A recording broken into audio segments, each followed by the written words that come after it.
Seringkali, sebelum kita tidur, pikiran-pikiran berlari seperti tidak ada habisnya. Mulai dari masalah kecil sampai besar, semua masuk dalam pikiran kita, membuat kita sulit tidur. Selamat datang di Ruang Tumbuh.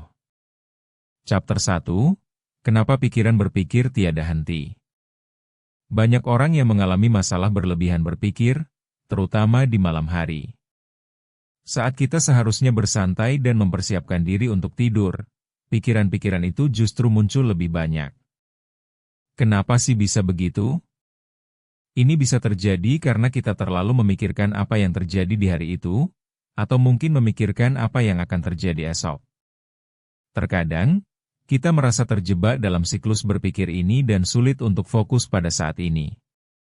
Pikiran dapat melompat dari satu kekhawatiran ke kekhawatiran lainnya, menciptakan sebuah kebisingan mental yang melelahkan.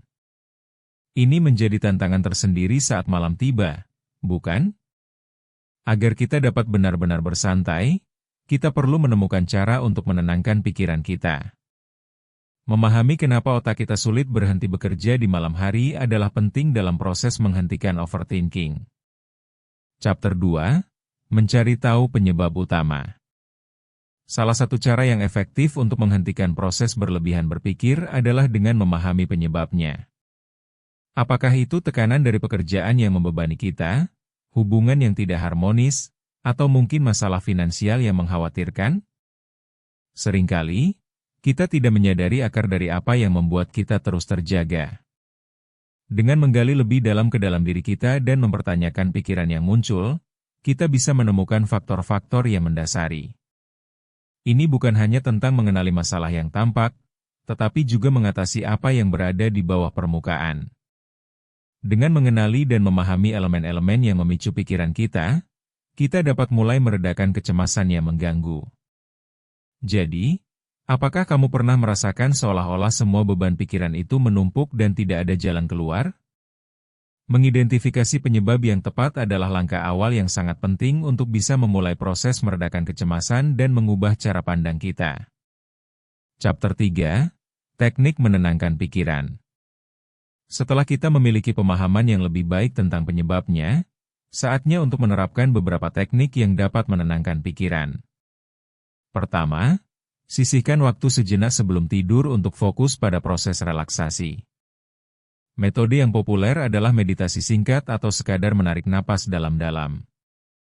Dengan berfokus pada pernapasan, kita bisa mulai menetralkan pikiran yang berkeliaran. Kedua, menulis jurnal juga merupakan cara yang sangat bermanfaat. Cobalah untuk mengungkapkan apa yang ada di pikiranmu ke dalam tulisan. Ini menjadi suatu bentuk pelepasan yang bisa membantu kita membebaskan diri dari beban mental yang mengganggu. Ketiga, atur waktu tidur yang konsisten dan buat rutinitas sebelum tidur yang bisa membangkitkan rasa tenang. Apakah itu dengan membaca buku atau mendengarkan musik yang menenangkan?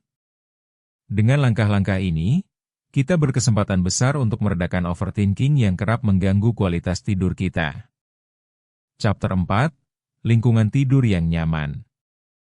Lingkungan tidur yang nyaman sangat berpengaruh terhadap kemampuan kita untuk beristirahat dengan baik. Suasana yang mendukung dan tenang dapat mengurangi pikiran yang berlebihan. Cobalah untuk meminimalisir cahaya dan suara yang bisa mengganggu ketenangan. Menggunakan tirai gelap atau penutup telinga bisa sangat membantu menciptakan kondisi ideal untuk tidur. Selain itu, pastikan kamar memiliki suhu yang nyaman, tidak terlalu panas dan tidak terlalu dingin. Sebuah tempat tidur yang nyaman dan bantal yang mendukung juga merupakan elemen penting. Menciptakan lingkungan yang aman dan nyaman di dalam kamar tidur bisa membantu otak kita merasa lebih relaks. Dengan semua langkah ini, kita tidak hanya membuat tidur menjadi lebih nyenyak, tetapi juga mengurangi kecemasan ketika kita berusaha untuk bersantai sebelum tidur. Chapter 5, Penerimaan dan Melepas. Sebagai penutup, penting untuk belajar menerima kondisi yang ada dan melepaskan hal-hal yang tidak bisa kita kontrol. Hidup ini seringkali penuh dengan ketidakpastian, dan menerima kenyataan bahwa tidak semuanya berjalan sesuai rencana dapat membuat kita lebih tenang.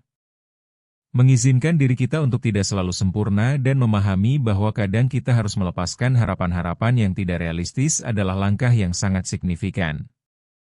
Berlatih untuk tidak terlalu keras pada diri sendiri dan memberikan ruang untuk merasakan semua emosi adalah sebuah bentuk kasih sayang bagi diri kita sendiri. Dengan memahami batasan yang kita miliki dan melepas beban yang tidak perlu, kita dapat mengurangi kecemasan yang seringkali datang dari ekspektasi berlebihan. Biarkan hal-hal yang berada di luar kendali kita berlalu tanpa membebani pikiran. Melalui penerimaan ini, kita bisa menemukan kedamaian yang lebih dalam dan dampak positif bagi kesehatan mental kita secara keseluruhan. Yuk, jangan ragu untuk terus belajar dan tumbuh bersama kami di Ruang Tumbuh. Bertumbuh itu proses, bukan lomba.